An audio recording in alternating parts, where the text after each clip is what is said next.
High বন্ধুরা, আমি আজকে একটা গোলা রুটি করছি। নুন দিলাম, পেঁয়াজ কেটে নিয়েছি, ধনের গুঁড়ো দিলাম,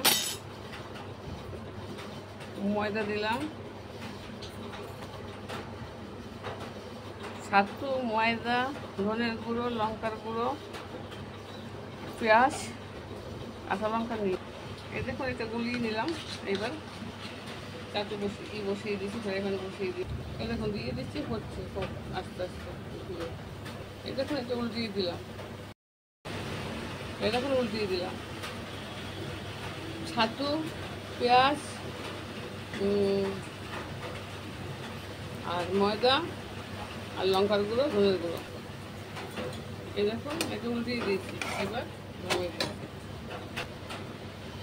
এটা নরম হয়, একটু ভালো করে ভাজতে হয়, নয় প্যাট প্যাট করে।